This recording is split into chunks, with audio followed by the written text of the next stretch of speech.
धुंधकारी के निमित्त श्रीमद् भागवत कथा गोकर्ण जी ने करी और 7वें दिन तो धुंधकारी के लिए भगवान के धाम से विमान आया और धुंधकारी जो प्रेत आत्मा था वो एकदम देव रूप में परिवर्तित हो गया और विमान में बैठकर के भगवान के धाम को गया। यहां पर एक प्रश्न उठता है इस प्रसंग में कि कथा पांडाल में तो हजारों लाखों लोग कथा सुनने बैठे थे, विमान आया तो अकेले धुंधकारी के लिए ही क्यों आया? जब सबने कथा सुनी तो सबके लिए विमान क्यों नहीं आया? प्रश्न तो उठता है ना, शंका तो होती है कि आप इतने सारे लोग कथा सुनने बैठे हो और आप में से मान लो किसी एक व्यक्ति के लिए ही अगर 7वें दिन विमान आ जाए तो आप सबको बुरा लगेगा कि नहीं? साहब कथा तो हमने भी सुनी थी, हमारे लिए क्यों नहीं आया? अकेले एक व्यक्ति के लिए आया, क्यों? क्या कारण है?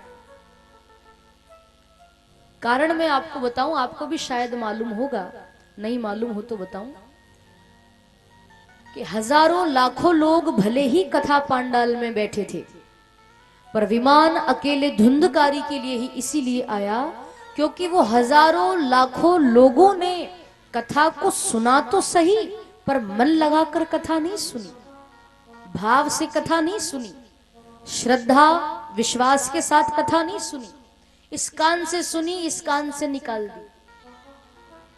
बाकी अकेला धुंधकारी ऐसा था कि जिसने पूरे नियम से विधिवत तरीके से भगवान की कथा को सुनी और सुन करके अपने जीवन में उतारा।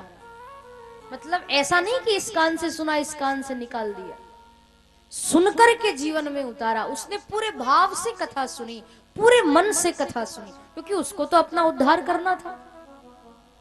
तो सीधी सी बात है, इस प्रश्न का सीधा सा उत्तर यह है कि जो व्यक्ति भाव से कथा सुनता है, जो मन लगाकर कथा सुनता है, जिसके कान एकदम भागवत जी से जुड़ जाए, जो पूरे मन लगा करके कथा सुनता है, उसी के लिए 7वें दिन भगवान के धाम से विमान आता है। हर किसी के लिए नहीं आता, सबके लिए नहीं आता। इसीलिए कथा में आकर बैठने से मतलब नहीं है, केवल सुनने से मतलब नहीं है। कथा में 3 घंटे में जो भी आपको अच्छी बात लगे उस बात को अपने जीवन में उतारने का प्रयास करो, तो कथा सुनना सार्थक होता है, तो असल रूप में माना जाता है कि आपने कथा सुनी। अब आकर बैठ गए। अच्छा, कई लोगों की आदत ऐसी होती है कि जब आरती होती है ना और आरती के लिए सब खड़े होते हैं तो खड़े होने पर ऐसे कपड़े झाड़ते हैं, कपड़े ऐसे ऐसे करते हैं, माताएं पल्ला झाड़ती है, साफ ऐसे ऐसे करती है। मैंने एक बार एक माता जी से पूछा, मैंने कहा आप खड़े होते हो तो ऐसे ऐसे क्यों करते हो? बढ़िया देखो बिछात अच्छी करी है, कोई धूल मिट्टी तो है नहीं, ये ऐसे ऐसे करने का क्या फायदा, क्या मतलब? माता जी कहने लगी कि प्रभु प्रिया जी ऐसे ऐसे इसीलिए करती हूं मैं कि आपकी कथा आपकी यहीं छोड़कर जा रही हूं, साथ लेकर के नहीं जाना। आपकी कथा ये लो यहीं छोड़ दी हमने तो। इसका अर्थ यह है कि जो सुना है वो वहीं छोड़कर जा रहे हो, साथ लेकर नहीं जा रहे आप। पर ऐसे करने से क्या मतलब? जब साथ ही नहीं जाए कथा तो फिर सुनने से भी क्या फायदा? कथा जो भी अच्छी बात लगे आपको, कथा तो सारी अच्छी है भगवान की, पर बीच बीच में राक्षसों का भी तो प्रसंग आता है ना, तो वो बातें जीवन में नहीं उतारनी। हाँ, उन्होंने कैसे भगवान को पाया, किस भक्त ने कैसे भक्ति करी, किस उम्र में भगवान को पाया, कब जाकर के भगवान मिले, ये बातें थोड़ी समझने की है और इनको जीवन में उतारने का प्रयास करना ही कथा सुनना है।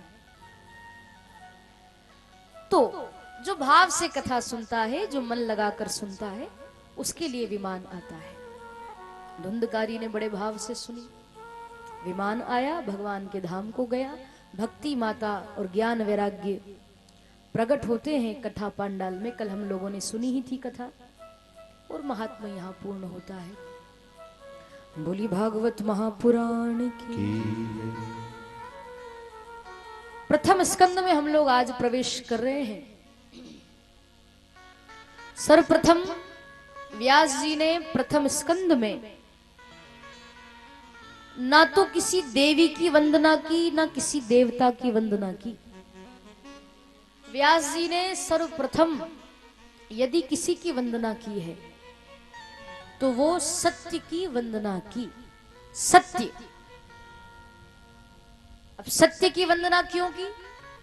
ऐसा लिखा है भागवत जी में, सत्यम परम धीमहि। व्यक्ति को ज्यादा से ज्यादा सत्य बोलना चाहिए, सच बोलना चाहिए, झूठ नहीं बोलना चाहिए। आपको झूठ कब बोलना चाहिए?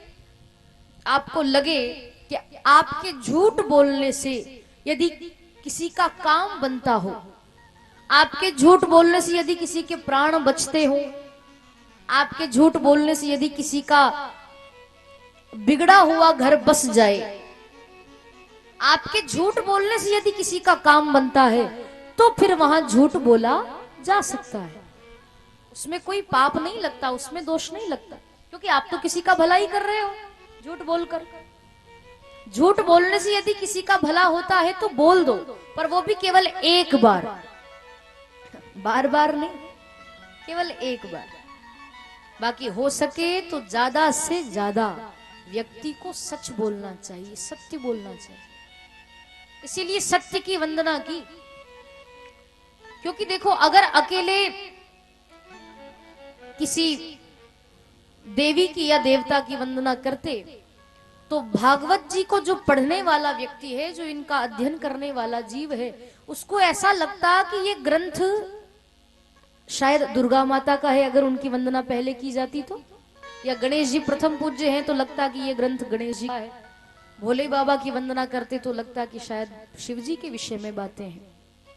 तो किसी और व्यक्ति विशेष की वंदना ना करते हुए, एक देवी या देवता की वंदना ना करते हुए सत्य की वंदना की, क्योंकि सत्य में सारे भगवान आ जाते हैं।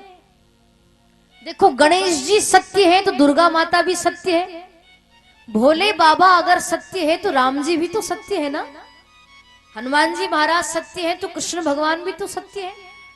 सारे देवी देवता, सारे भगवान सत्य में आ जाते, कोई झूठा तो है नहीं, सब सत्य है, सब अच्छे। तो किसी एक भगवान की वंदना ना करते हुए सत्य की वंदना कर दी, ताकि सत्य में सब आ जाए, और आ ही जाते हैं। और आपको हमको ये शिक्षा दी कि व्यक्ति को ज्यादा से ज्यादा सत्य बोलना चाहिए। और भागवत जी ही ऐसा नहीं कहती, रामचरित्र मानस भी ये बात कहती है आपको हमको, सारे शास्त्र ये बात कहते हैं। कौन कौन?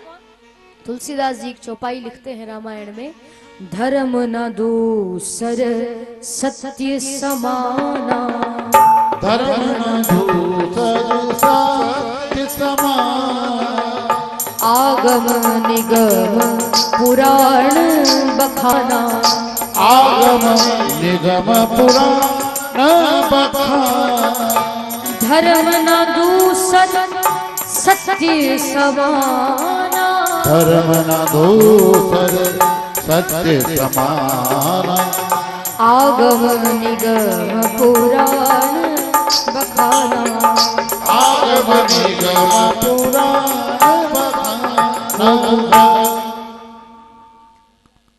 धर्म न दूसर सत्य समाना। रामायण भी ये कहती है सत्य से बड़ा कोई दूसरा धर्म नहीं है। धर्म ना दूसर सत्य समाना, सत्य से बड़ा कोई दूसरा धर्म नहीं है, और असत्य से बड़ा, झूठ से बड़ा कोई बड़ा अधर्म नहीं है। आप सत्य बोलते हैं, सच बोल रहे हैं, मतलब कि आप धर्म के मार्ग पर चल रहे हैं।